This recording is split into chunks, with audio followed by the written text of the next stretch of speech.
Shalom warga kerajaan, selamat pagi. Apa kabar saudara semua di hari Natal ini? Wow, luar biasa. Saya yakin dan percaya setiap kita ada dalam keadaan yang baik, penuh dengan sukacita, karena Tuhan kita setia. Buktinya hari ini kita merayakan Natal, saudara. Natal adalah bukti dari kasih Tuhan. Dia bukan hanya berjanji tentang juru selamat, tapi dia menepati perjanjiannya. Dia melaksanakan janjinya, dan hari ini kita merayakan Yesus Kristus lahir ke dunia bagi saya dan saudara. Kami menyambut Bapak Ibu Saudara yang baru pertama kali beribadah bersama-sama dengan kami dalam ibadah online Rock Family Church Malaysia. Dan pagi hari ini saudara, mari sama-sama kita berdoa sebelum kita mulai beribadah bersama-sama. Kami bersyukur buat kasih setiamu, anugerahmu yang berlimpah dalam kehidupan kami. Pagi hari ini kami datang di hadapanmu dan mau merayakan dengan ucapan syukur kelahiran Tuhan dan Juru Selamat kami, Yesus Kristus. Terima kasih Tuhan karena Engkau begitu mengasihi kami, karena Engkau begitu sayang buat setiap kami, sehingga Engkau memberikan putramu, supaya setiap kami, umat pilihan tidak binasa, tapi kami bisa menikmati kekekalan bersama dengan Engkau, kebersamaan bersama dengan Engkau. Pagi hari ini kami mau menyembah-Mu, kami mau memuji Engkau, kami mau bersekutu dengan Engkau, kami mau buka hati kami buat firman-Mu. Pujilah nama-Mu Bapa, di dalam nama Tuhan Yesus kami berdoa, haleluya, amin. Selamat beribadah saudara, Tuhan Yesus memberkati. Selamat pagi semua, selamat Natal, haleluya. Mari sama-sama kita memuji Tuhan pagi ini dengan sukacita.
dari rumah kami yang diberkati di Lembah Pujian Denpasar. Kami berdua mengucapkan kepada semua saudara, have a blessed Christmas and a blessed New Year 2021. The year of reproduction. Tuhan berikan pada kalian kasih karunia, rahmat, dan damai sejahtera dalam nama Tuhan Yesus. Amin. Mari sama-sama kita siapkan hati kita. Lebih dalam lagi kita menyembah Tuhan pagi hari ini. Haleluya, terima kasih Tuhan Yesus. Kemuliaan hanya bagi nama-Mu Tuhan. Haleluya. Kemuliaan bagi-Mu di tempat maha tinggi. Kemuliaan bagi-Mu di tempat maha tinggi.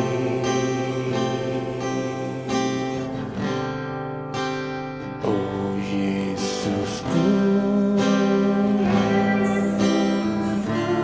Engkaulah Raja damai. Kau turun ke dunia, selamatkan manusia. Oh Yesusku, Kau Tuhan penuh kasih. Kau berikan hidup-Mu untuk tebus dosaku. Kaulah Allah yang kupuji. Kaulah Allah yang kusembah. Kemuliaan bagi-Mu di tempat maha tinggi. Kemuliaan bagi-Mu di tempat maha tinggi.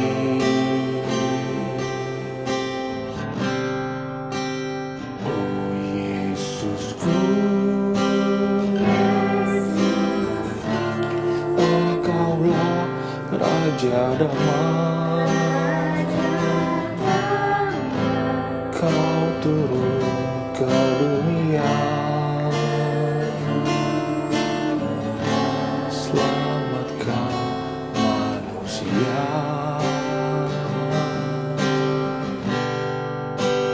Oh Yesusku, Kau Tuhan penuh kasih. Kau berikan hidup-Mu untuk tebus dosaku. Kaulah Allah yang kupuji. Kaulah Allah yang kusembah.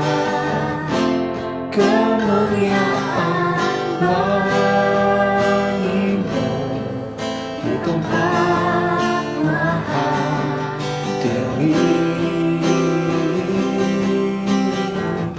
Kemuliaan bagi-Mu di tempat maha tinggi.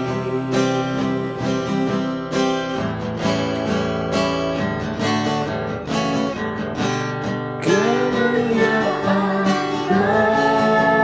bagi-Mu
Kami menyembah Engkau Tuhan, kami meninggikan nama-Mu.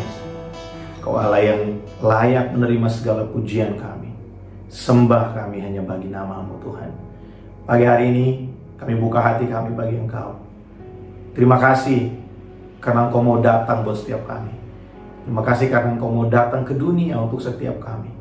Siapakah kami ini sehingga Kau begitu mengasihi kami, mencintai kami. Terima kasih Tuhan, karena terbukti Engkau sanggup melaksanakan setiap janji-Mu dalam kehidupan kami. Kalau kami boleh ada sampai pagi hari ini Tuhan, ini bukan karena kuat dan kehebat kami. Ini semua adalah bukti dari pemeliharaan-Mu yang ajaib buat hidup kami. Berbicaralah buat kami pagi hari ini, urapi hamba-Mu, urapi setiap kami. Biar di waktu-waktu ini Tuhan, kami benar-benar mengalami Engkau. Perjumpaan dengan firman-Mu mengubahkan kehidupan kami. Terima kasih, berbicaralah ya Tuhan buat setiap kami. Dalam nama Yesus kami berdoa. Amin. Haleluya. Saudara, sebelum saya menyampaikan firman Tuhan, saya bersama dengan keluarga dan semua keluarga besar Rock Family Church Malaysia mengucapkan selamat Hari Natal bagi kita semua. Pagi hari ini saya akan sharing buat saudara tentang satu tema, yaitu The Son, Sang Putra. Ayat renungan kita ada dalam Lukas pasal yang pertama ayat yang ke-32. Di sana dikatakan seperti ini. Ia akan menjadi besar dan akan disebut Anak Allah yang Maha Tinggi, dan Tuhan Allah akan mengaruniakan kepadanya tahta Daud bapa leluhurnya. Saudara, dalam Alkitab ada banyak sekali ayat yang memberikan satu nubuatan tentang keturunan Daud yang akan menjadi raja, tentang keturunan Daud yaitu Mesias yang akan memerintah menjadi raja atas bangsa Israel. Nah saudara, kita telah sering belajar bahwa saya dan saudara orang percaya, kita adalah orang-orang Israel secara rohani. Nah saudara, pagi hari ini kita akan belajar bersama-sama tentang Sang Putra ini. Siapakah dia? Siapakah Sang Putra itu? Bagaimana dia dalam kehidupan kita? Nah, untuk kita belajar bersama-sama, mari kita buka, kita lihat sama-sama surat yang ditulis oleh Rasul Paulus kepada jemaat yang ada di Roma. Mari kita buka Roma pasal yang pertama ayat yang kedua sampai dengan ayat yang keempat. Saya akan bacakan bagi Bapak Ibu Saudara. Saudara bisa lihat di layar saudara pada saat ini. Roma pasal yang pertama ayat yang kedua sampai dengan ayat yang keempat dikatakan seperti ini. Injil itu telah dijanjikannya sebelumnya dengan perantaraan nabi-nabinya dalam kitab-kitab suci tentang anaknya yang menurut daging diperanakan dari keturunan Daud dan menurut roh kekudusan dinyatakan oleh kebangkitannya dari antara orang mati bahwa ia adalah Anak Allah yang berkuasa, Yesus Kristus Tuhan kita. Nah saudara, Paulus di sana berbicara tentang Injil. Nah saudara, Injil itu adalah berbicara tentang Yesus sebagai Anak Allah. Injil itu adalah kabar baik, good news buat setiap kita orang percaya. Dalam ayat yang pertama di sana dikatakan Injil Allah. Saudara bisa lihat di Alkitab saudara, dalam Roma pasal yang pertama ayat yang pertama, Paulus berkata di ujung dari ayat itu, dia berkata Injil Allah. Kenapa dikatakan Injil Allah? Karena Injil itu adalah pekerjaan Allah. Karena Allah yang melaksanakannya, karena Allah yang melakukannya. Jadi kabar baik itu dilakukan oleh Allah, bukan dilakukan oleh manusia, tapi dilakukan oleh Allah. Jadi Injil yang diberitakan oleh para nabi, Injil yang diberitakan oleh hamba-hamba Tuhan, oleh setiap kita, ini adalah tentang pekerjaan Allah, yaitu tentang anaknya yang diperanakan secara daging dari keturunan Daud. Nah saudara, hari ini kita akan belajar beberapa hal sebelum kita masuk kepada poin kita yang utama, yaitu The Son, Sang Putra. Saudara, dari ayat yang kedua kita bisa melihat bahwa Injil adalah pemberitaan tentang Yesus sebagai anak Allah.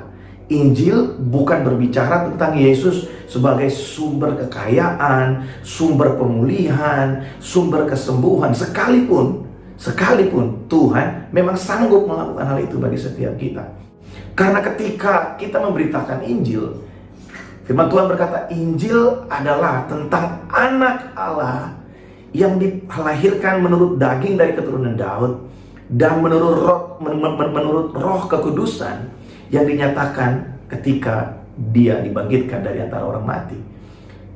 Kalau hidup kita dibenarkan, kalau hidup kita dimenangkan oleh Injil yang berbicara tentang Yesus sebagai anak Allah, maka hari ini harusnya kita menatap segala sesuatu dengan satu kepastian bahwa Tuhan berkuasa melaksanakan janjinya.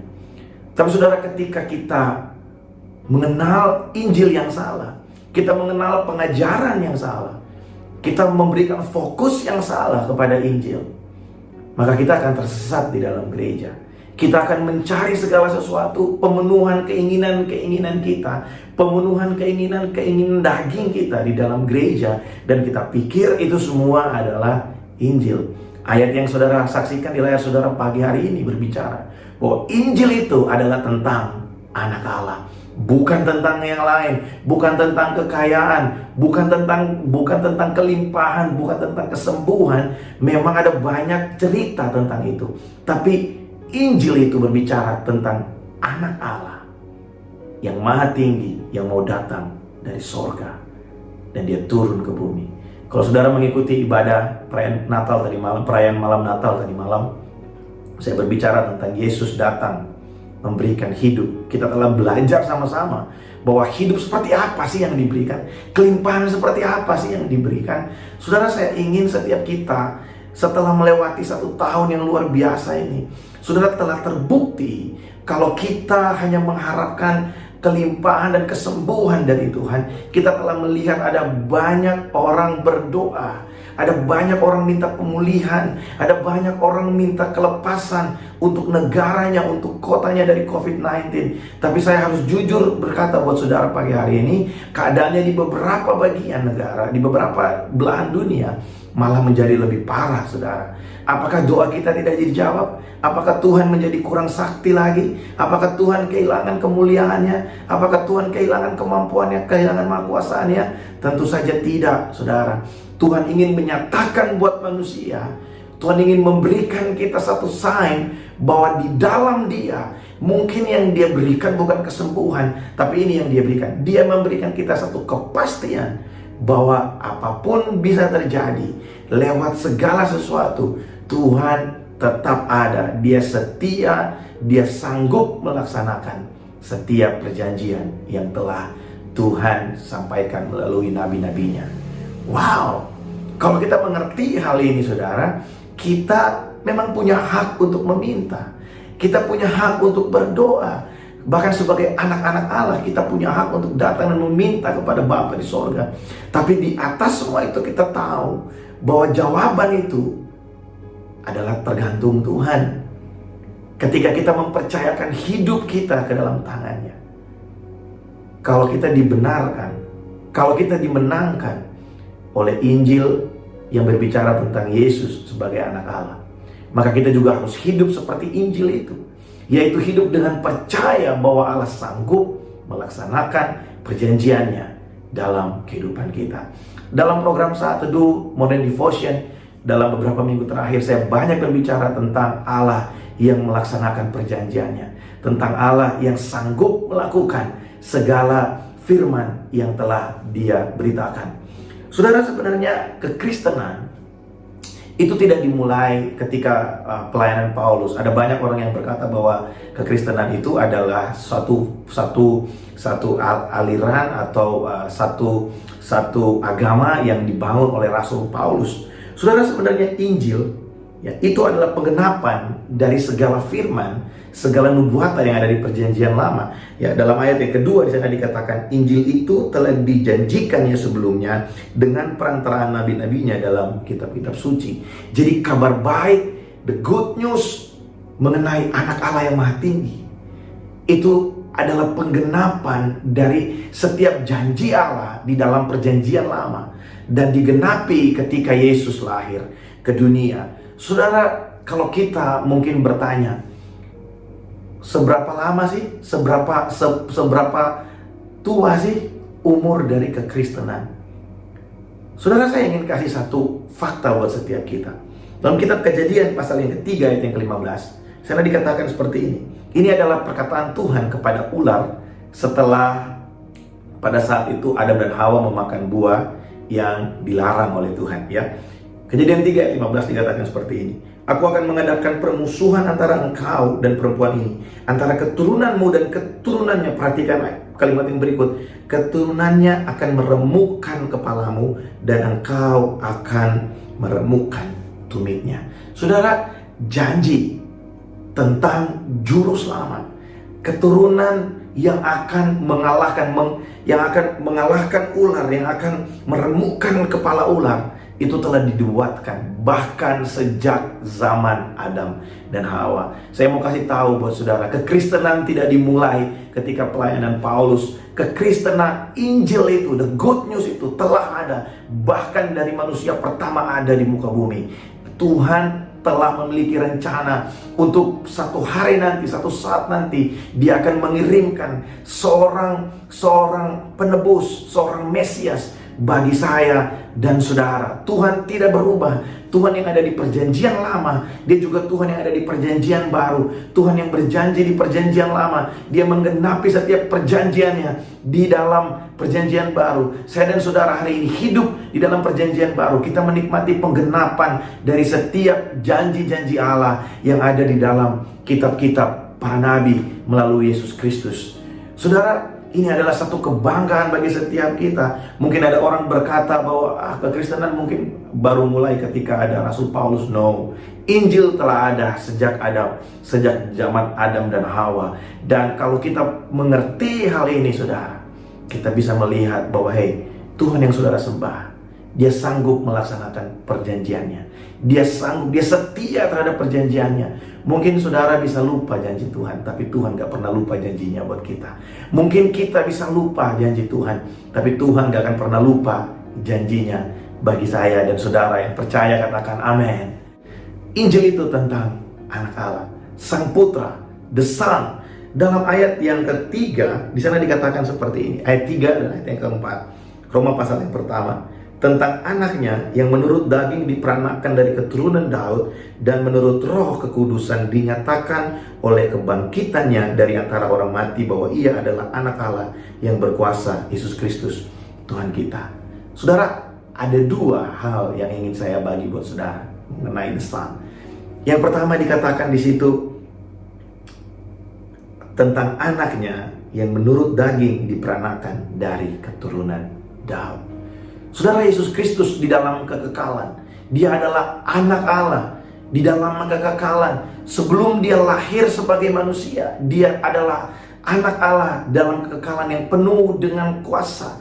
Dia datang begitu jauh, Dia mengambil satu perjalanan yang sangat jauh dari sorga. Dia turun ke bumi, anak Allah dalam kekekalan. Dia turun menjadi anak Allah di dalam daging. Makanya Yesus Kristus ketika Dia hidup di dalam dunia, Dia bukan cuti dari kealahannya.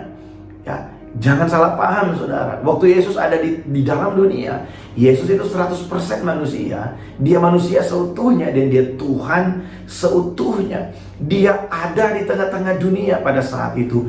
Anak Allah yang Maha Tinggi di dalam kekekalan. Dia menjadi anak Allah di dalam daging lewat keturunan Daud. Seperti ayat yang kita baca tadi, bapa leluhurnya. Saudara bisa lihat di Alkitab ada banyak sekali ayat referensi yang berbicara tentang Mesias yang akan lahir dari keturunan Daud.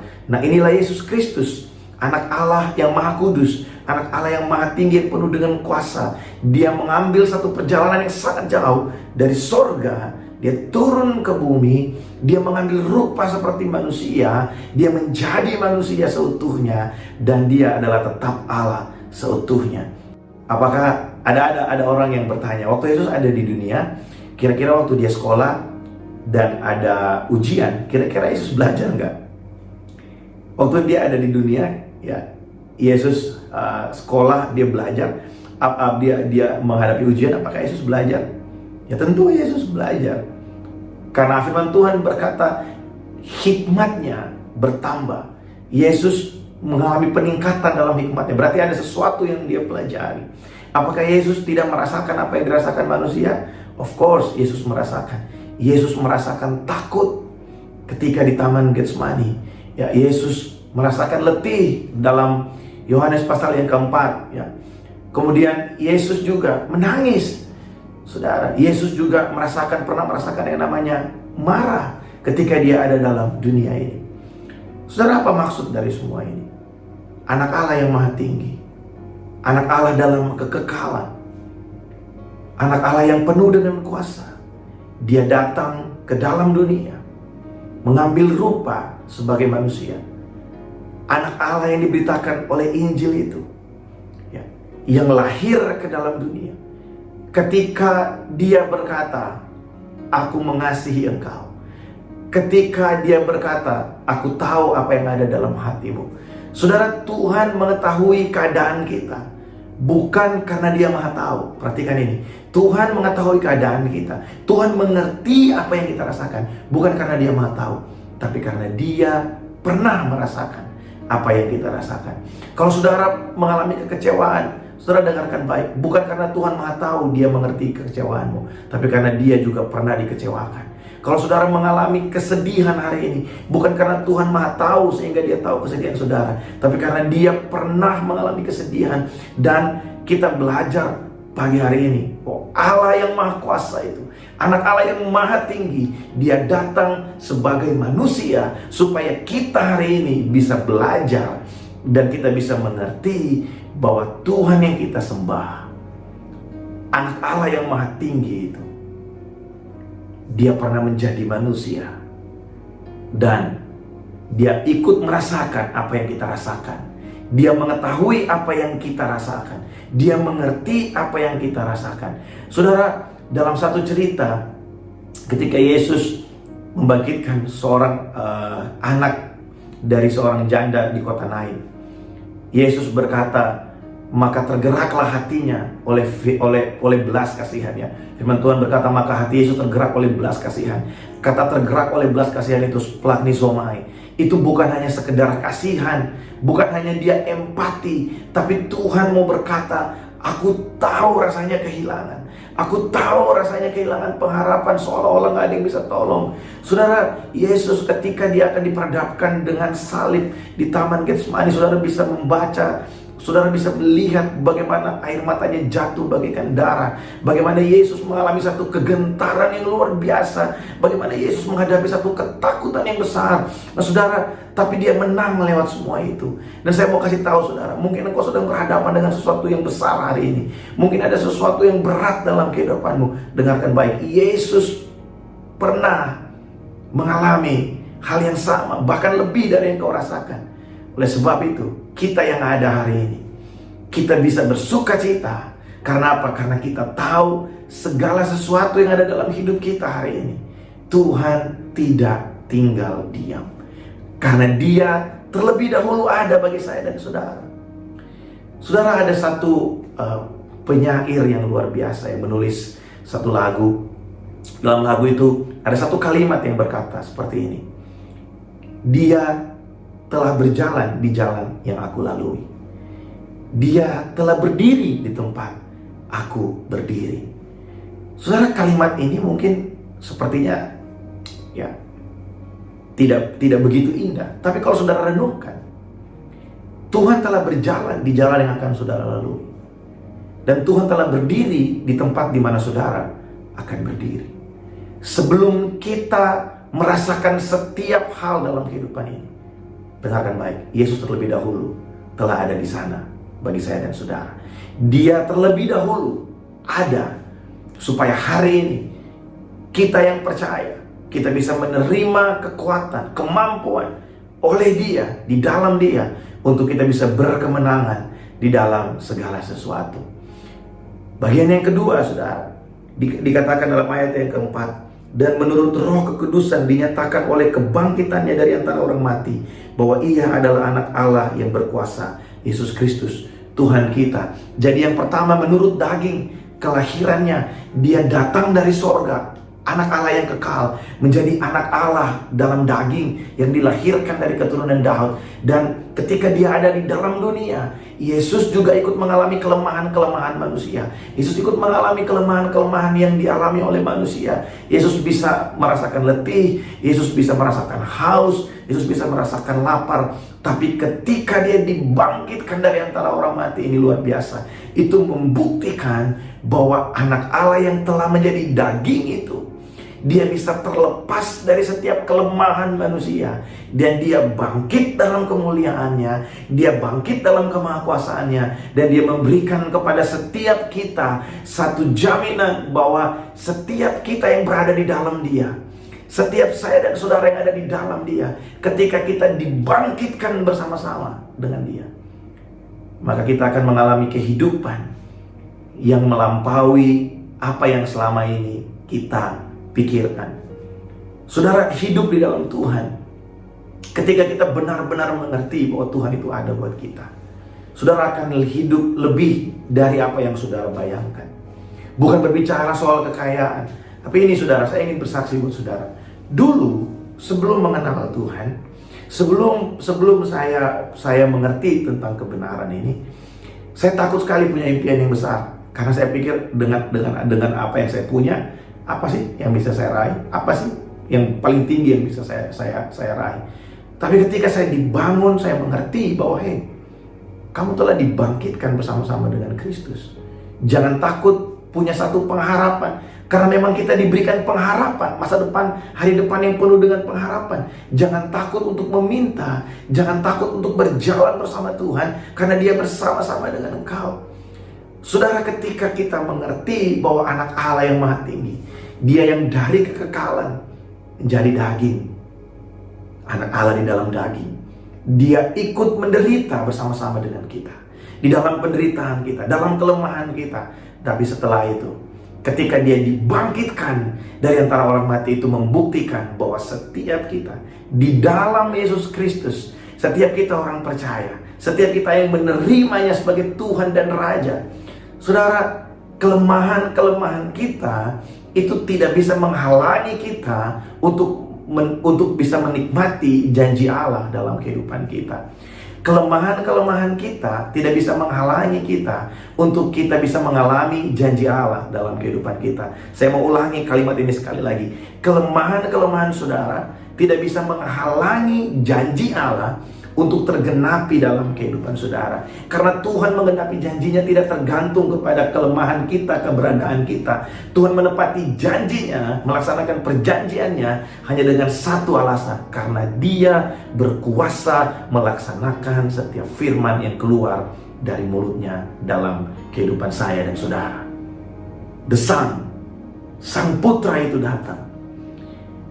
Kalau kita menerima Injil yang berbicara tentang anak Allah, maka hari ini saya dan saudara harusnya kita hidup sesuai dengan Injil itu, yang berbicara tentang keyakinan bahwa Tuhan setia melaksanakan perjanjiannya dalam kehidupan kita.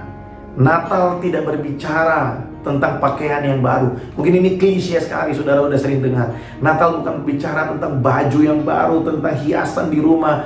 Bukan berarti itu nggak boleh ada. Itu boleh ada, tapi yang paling penting ini, ketika kita merayakan Natal, ketika kita merayakan kelahiran Kristus, mari kita cek Injil seperti apa yang telah kita terima. Injil model apa yang kita percayai selama ini?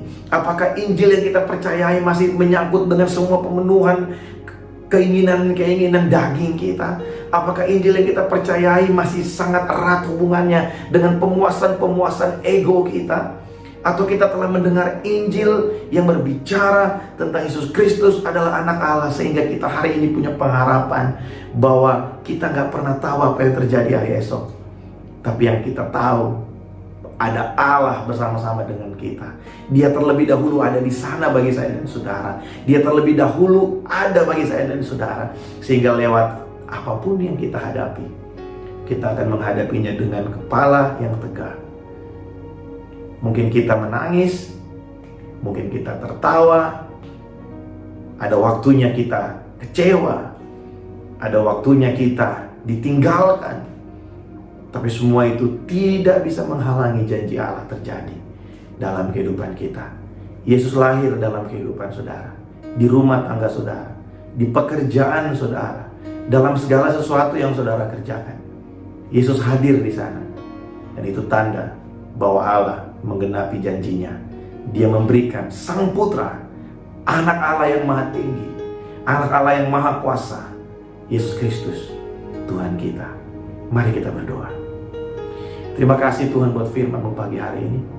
Kau memberkati setiap kami umat-Mu. Tuhan, tolong supaya kami bisa mengerti Tuhan. Kalau selama ini mungkin hati kami melekat kepada apa yang ada di dunia ini. Hati kami melekat kepada hal-hal yang bukan esensi dari Injil itu. Biar pagi hari ini mata rohani kami terbuka ya Tuhan, sehingga kami bisa menaruhkan pengharapan kami bukan kepada apa yang ada di dunia ini, tapi kami menaruh pengharapan kami kepada apa yang ada di dalam Engkau. Kami bisa fokus kepada Engkau, bahwa Engkau sanggup melaksanakan perjanjian-Mu. Kami hidup berdasarkan Injil itu, yaitu tentang anak Allah yang maha tinggi, yang pernah menjadi manusia, tapi yang juga dibangkitkan dari antara orang mati, membuktikan bahwa Engkau berkuasa melepaskan setiap kami dari kelemahan-kelemahan kami, melepaskan setiap kami dari setiap tuntutan-tuntutan dosa. Berkati umat-Mu. Hamba-Mu berhenti berbicara, tapi Tuhan terus berbicara buat setiap kami. Hamba berdoa memberkati Tuhan umat-Mu dimanapun berada. Setiap keluarga mungkin ada di tempat yang berbeda, di kota yang berbeda. Tuhan, aku berdoa pagi hari ini, Tuhan memberkati suami istri, anak-anak, setiap kepala rumah tangga. Oh, diberkati Tuhan hari ini. Biar damai Kristus mengalir kepada setiap keluarga, menguatkan setiap kami, supaya kami tahu Tuhan hari ini bahwa di dalam Engkau kami punya pengharapan. Di dalam Engkau kami punya sesuatu yang besar, yaitu pengharapan yang tidak akan pernah mengecewakan. Sebab Allah setia melaksanakan perjanjiannya dalam kehidupan kami. Terima kasih Tuhan. Terpujilah nama-Mu, kekal sampai selama-lamanya. Engkau ditinggikan, Engkau dimuliakan dalam kehidupan kami. Terima kasih Tuhan, terima kasih. Pagi hari ini kita akan untuk ibadah kita, saudara bisa mengangkat kedua tangan saudara. Kita akan menerima doa berkat. Tuhan melindungi engkau dan memberkati engkau. Tuhan mengarahkan wajahnya kepadamu dan memberi engkau kasih karunia. Terimalah berkat dan rahmat dari Allah Bapa, kasih dan cinta dari Tuhan Yesus Kristus, serta persekutuan yang manis bersama dengan Roh Kudus menyertai setiap kita mulai siang hari ini sampai Maranatha. Tuhan Yesus datang pada kali yang kedua. Semua yang menerima berkat ini sama-sama kita berkata, amin. Haleluya. Puji Tuhan. Sekali lagi selamat hari Natal bagi setiap kita. Dan saudara, hari Minggu kita tetap ada ibadah melalui YouTube channel gereja kita ini. Dan kemudian tanggal 31 malam kita juga ada ibadah melalui aplikasi Zoom pukul 7. Kita akan sama-sama berdoa untuk memasuki tahun yang baru. Dan di tanggal 1 Januari tahun 2021 pukul 10 pagi kita akan beribadah kembali melalui aplikasi YouTube channel gereja kita, Rock Family Church Malaysia. Selamat menikmati hari Natal bersama-sama dengan keluarga dan orang-orang yang saudara kasihi. Tuhan Yesus memberkati.